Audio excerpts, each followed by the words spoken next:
This is Tall Tale TV, your podcast for sci-fi and fantasy short stories. Of Tyrants and Teakettles by Lesley Herron. Chapter 7, Eugenia. Adrenaline is a funny thing. In moments of heightened stress, it can push one through pain, help to overcome obstacles, or even grant extreme bursts of strength. But when that high is over, the bone-tired exhaustion sets in, and that suppressed pain rears its ugly head, like the bullet currently lodged in Vel's thigh, igniting his nervous system with every step.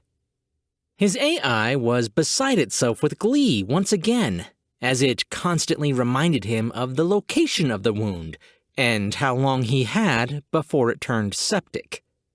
Vel grimaced internally as he shooed away another on-screen notification of his imminent death. Piper looked back over her shoulder to see the old cyborg plodding along through the mud a fair distance behind her. "Come on, Grandad, you're falling behind!" Vel wasn't sure how much longer he was going to be able to tolerate the pain, or her bossiness. He scowled up at her, squinting against the blinding light of the afternoon sun. "How much farther is it?" "Not far. The gate's right over that next hill, but we're never going to make it inside before curfew if you don't pick up the pace a bit." Piper paused, tilting her head to watch him as he hobbled toward her. "Are you all right? I think you're bleeding." She pointed at a growing dark stain flowing down the outside thigh of one of his pant legs. "Apparently, I got shot," Vel replied in a deadpan voice. Piper's face pulled into a grimace. "Why didn't you say so earlier? You're gonna bleed to death." "The thought had crossed my mind." Between his AI's snarky remarks and Piper's helpful optimism, he was surprised he hadn't keeled over from a brain aneurysm by now. Piper shook her head and pointed at a small mound of mostly dry earth. "Sit." "I'm fine. Like you said, we need to get to town."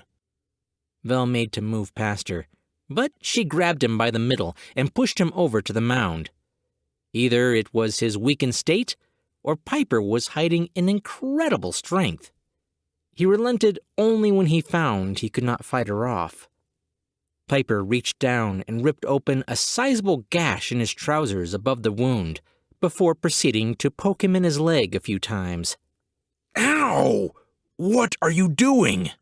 Vel shouted, unsure if he was more mad about his pants or the finger jabbing around in his gunshot wound. Piper examined his leg as she continued to poke and prod.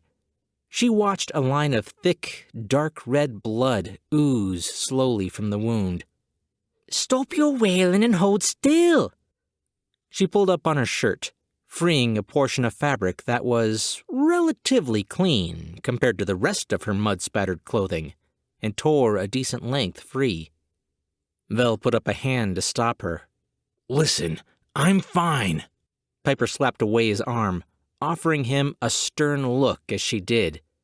When he finally fell silent, she proceeded to fold the strip of cloth into a small pad, pressing it gently to the entry wound. With a quick tug, she whipped off her belt, sliding it free from its loops.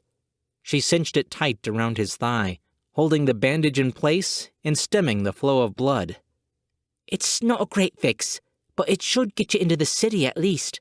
We'll find someone to stitch it right once we're inside the walls." Vel stood, returning his weight to that leg gingerly, and was surprised to find the pain had lessened. Thanks." "Warning, unsanitary bandages will increase the chance of septicemia by 93%. Now if he could just find a fix to his annoying onboard companion. Vel growled and whisked away this information with a flick of his hand. One problem at a time, right? Piper watched him hobble a few steps and decided he needed additional help. She wormed her way under his arm, causing him to lean on her for support. Vel was resistant at first, but eventually gave in. Despite his pride, he had to admit that they were making better time this way. After walking in awkward silence for a while, Piper seemed to work up the gumption to ask something. "So, you're not all metal, huh?" She tilted her head to look up at him. "I didn't think I'd be able to help hold you up. Just how much of you is, well, still you?" Vel rolled his eyes, groaning as he did. "Is that really important right now?" Piper smiled as they staggered through the thick muck. She reached over, poking him in random places.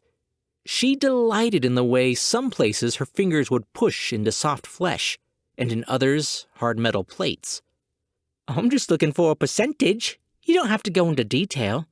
I've never met anyone with this many augments before." "We're not getting into that, I promise. Now, stop poking me." Piper laughed in a childish sort of way.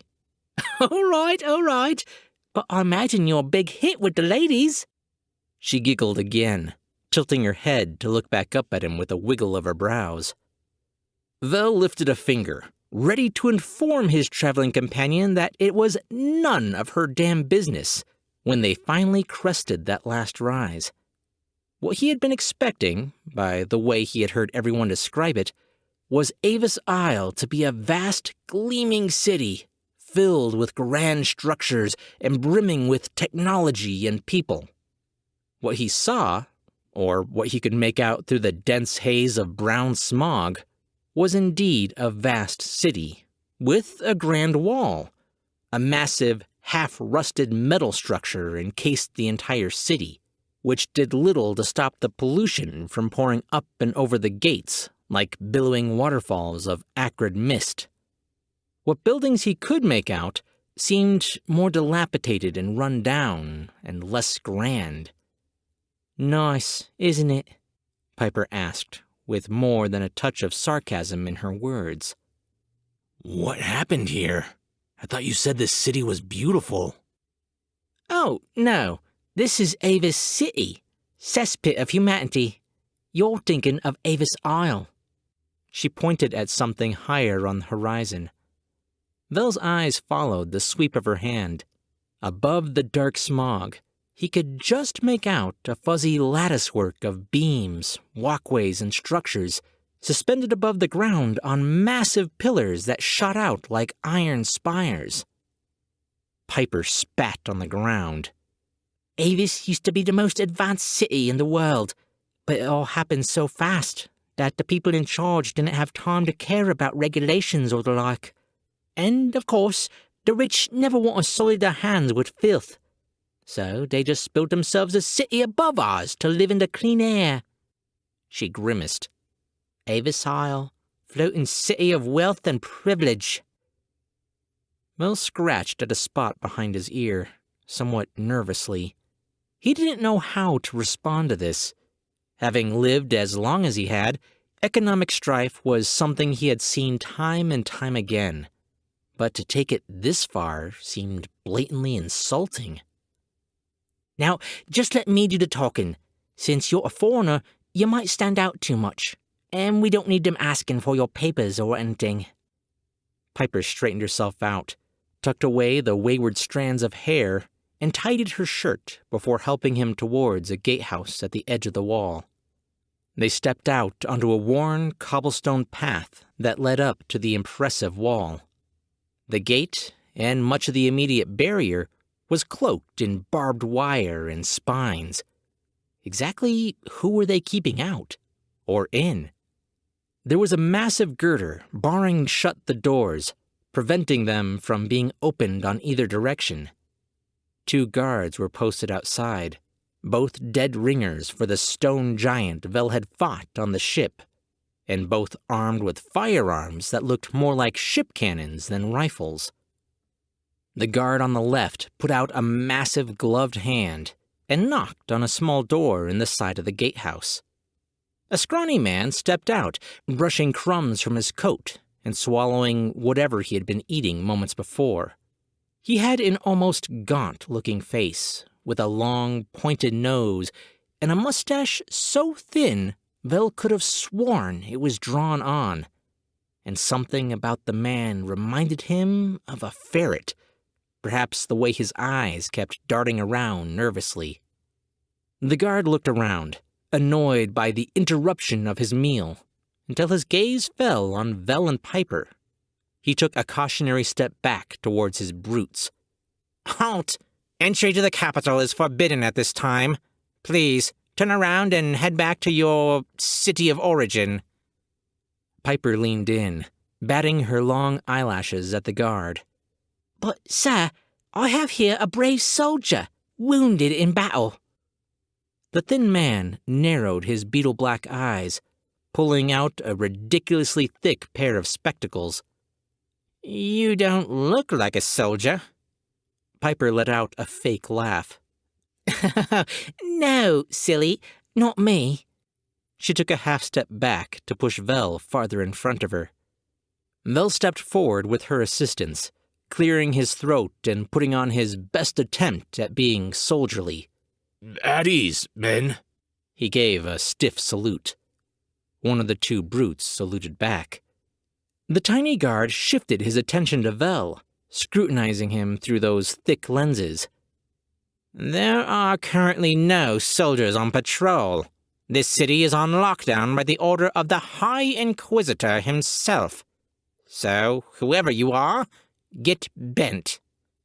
With that, he whirled around on his heel to return to his meal. "Wait!" Piper called, causing the guard to look back over his shoulder. We're... Sky crash," Vel blurted. This got a reaction, and the guard turned full around to face them. "Say what now?" That's right," Piper elaborated. "We went on patrol. We were part of the skirmish with the pirates and crash-landed." The guard crossed his arms in disbelief. "Really?" "Yes, we were—" "Shut up, girl," snapped the guard as he clicked his fingers at her for silence. "If your friend was indeed on board those ships, I want to hear it from him." Piper shot Vel a worried look. He gave her a slow wink back. He had this. Vel whispered through his teeth. "Computer, I need some help sounding like a local." Pulling up a list of regional colloquialisms and terms. The guard was growing impatient. "Speak up!" A streaming list of terms ran past Vel's vision, then recombined into dialogue prompts. He took a deep breath and put on his best local accent. "Good day, chap. You seem to know your onions. I'd be right chuffed if you'd sawed off and let me get on with it, eh?" Piper's mouth dropped open, her head slowly turning to stare up at him in horror. The guard gave him a quizzical look. I'm sorry, I don't think I quite caught that." More words zoomed together in front of Vel. He licked his lips and plowed on. "Stop taking the piss. I'm no Ponce, you daft cow. Now get this cock-up sorted. I'm right knackered and need a kip." The guard looked to Piper for help, who returned his baffled look with one of her own. "Is your companion all right?" Vel's stream of prompts continued. "What, you saying I lost the plot? I'm no nutter. I was just in a punch-up with my mate here. A right Donnybrook." It was like watching a wolf play the part of a sheep, Piper thought, wincing as she saw the gate guards narrow their gaze. A really bad wolf at that. Her eyes flickered from the guard back to Vel in time to see him fidgeting with the sleeves of his coat and grumbling to himself again. "Don't get your knickers in a twist. Now stop skiving and get your bits and bobs out of the way. It's monkeys outside, and I fancy a nice biscuit right about now." Piper hissed in a low, dangerous voice. "What are you doing?" When he refused to answer, she turned her attention back to the guard. He hit his head in the fall. He's been spouting nonsense ever since. I'm so sorry, but I need to get him some medical attention, and then we're supposed to report to the general for debriefing." Vel's AI began running out of phrases and started randomly arranging what few were left. Bollocks! I forgot my bog roll. Don't tell the gaffer. He'd be right gutted if he found out I was up the duff. The guard, looking positively terrified by Vel's behavior, relented. Fine. He can come in. We'll get him sorted out. But you," he paused, pointing at Piper, "you're not an officer, and therefore not welcome. Move along." Vel pulled away and staggered forward to the guard, placing an arm over the man's shoulder the way he had with Piper. I'm right gobsmacked. He began to squeeze, his eyes burning into the little man's soul. Bob's your uncle. Bingers and mash. Jolly good? The guard's collarbone began to bow beneath the pressure. The little man squeaked. "On second thought, my men are quite busy. Perhaps you would escort him? Please?" Piper grinned. "It will be my pleasure." As Vel let go, the little man practically ran back into his guardhouse, knocking over several containers and clipboards in his haste to pull the lever. Vel watched the guard flounder about and smiled when he saw the tiny man peek out from the doorway. Good day." Abso-bloody-lutely. The beam swiveled out of the way, and the two hulking stone guards pushed open the gate to let Vel and Piper through. Cheerio, mates, Vel said, unconvincingly, tipping an invisible hat at them as they pushed past. The guards exchanged one last quizzical look before slamming the gate closed behind them. Piper jabbed Vel in the side. "What the bloody hell was that?" How? What? I was talking like you do. Is that how you think I sound? Well, whatever it was, at least it worked. Vel gazed around the city. He had hoped that, once inside, beyond the barrier, the city would be unveiled to him. But the smog was still thick and filled the sky with a golden, hazy glow. There was even a coppery tinge in the air. As the sun sank farther into the distance, long shadows were cast by the buildings, shrouding the community and its people. And, much like Silverport, there was an abundance of them, only more crowded and filthy. Despite the shadows and the eerie glimmer of their immediate surroundings, this was still the slums of the city. He could make out vagrants tucking into back alleys and skirting away from them as they marched down a wide street. Merchants pulled in their wares, and glowing backlit signs, written in strange dialects, were suddenly turned off. What is this? Vel asked, watching a crowd of shoppers bowing their heads to avoid his gaze. Oh, right. Piper began steering them towards a small alcove behind two storefronts. First things first, we gotta get you out of that coat. What? Vel tucked his arms against himself in a state of panicked defense. He had just lost one coat and was just starting to warm up to this one. Look around you, okay? Piper pulled him farther down the street until they disappeared from view in the tiny area, but were still able to see out into the street. She pointed toward the intersection. The High Inquisitor's soldiers aren't exactly known for treating the common folk round here with any respect. Across the street, in a vacant lot, was an old-style prison wagon, hitched to a massive, steam-powered beast. The openings in the box were covered in bars, and the entire thing was built thick enough to withstand an explosion. Soldiers milled about. soldiers wearing red coats and toting long rifles. A large woman, a head taller than Vel, was reading names off a list. As each name was read off, another burly soldier pushed against the back of a frail and feeble person, shoving them into the metal cart. Each name was followed by the crime of vagrancy. Vel nodded his head toward the proceedings. What's going on over there?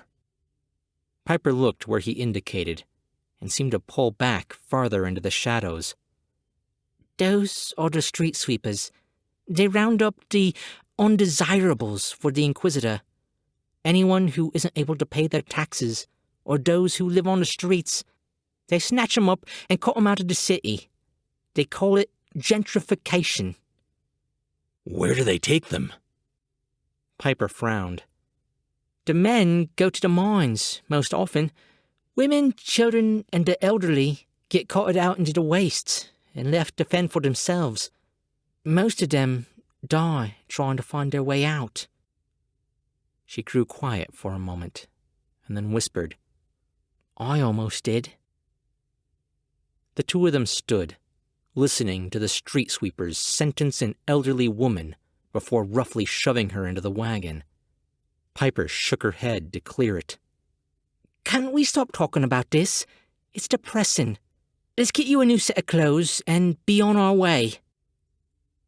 Vel set his jaw and pulled away from Piper, stepping out of the alcove and marching towards the soldiers with a limping gait. He ran his fingers through his hair, roughing it up. Wait, Piper hissed. It's no use. You can't help them. You're just going to get yourself caught. Vel ignored her. She was probably right, but he knew what his brother would have done. Something stupid. Hey, you lot! The large woman turned her head in Vel's direction, clearly not used to someone so brazenly addressing her in this manner. Vel hobbled faster, playing up his limp. Yeah, you! What do you think you're doing here? The woman stepped forward. Cleaning up the streets of unproductive scum, obviously. Vel nodded. Yeah, obviously. But why aren't you at the east wall? She raised an eyebrow. Why would we be at the east wall? Vel scoffed. The riots? All able-bodied troops are supposed to report to the eastern wall. Why are you still bothering with this scum? The woman looked up the street, squinting through the haze, a little unsure of herself. We haven't had any reports of riots. Are you sure? Giving her a look of pure exasperation, he gestured to himself, mud-splattered, blood-soaked, and barely standing upright on his own. Yes, I'm sure. Now, get over there before it's too late. The woman turned to her troops, scowling at them and waving her arms. You heard him? What are you lot waiting for? Get moving! There was a general sense of chaos as the small platoon gathered their weapons and charged in an uncoordinated mass towards the wall. As they disappeared, Vel looked over at the poor sods who had been in the process of being exported. They stared up at him with a mixture of fear and hatred, but dared not move. Piper hadn't been lying. The Bloodcoats had traumatized these people. Vel softened his demeanor. You guys better go before they get back. They won't be happy when they find out there aren't any riots. Nothing. They still stood there, confusion now mixing with the fear and hatred. It wasn't until he turned his back and started hobbling towards Piper that he heard them start to scatter. Piper came out of her hiding place to meet him, sliding once again under his arm to help him walk. That was inspiring. Vel looked down to see her grinning up at him. He smirked back. Whatever. I think you're right, though. He looked back over his shoulder to see the last few stragglers giving him a wary glance as they fled. This coat isn't very popular with the locals. of Tyrants and Teakettles is Book 2 of the ongoing Sci-Fantasy series by author Lesley Herron. Join us as the adventure unfolds, with new chapters releasing every few weeks. What's going on? Should be around here somewhere. Where the riot's at? This is the East Wall. You, peasant! Me, Mom? No, the other unwashed imbecile. Yes, you! Where are the riots taking place?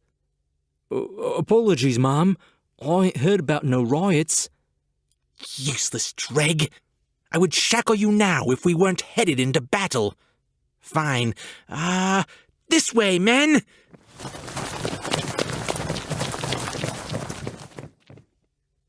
Did you hear that, Ern? There's a riot going on. About bloody time. Think we should spread the word? Rally the locals? Yeah, all right. I've been wanting a good Donnybrook for ages now.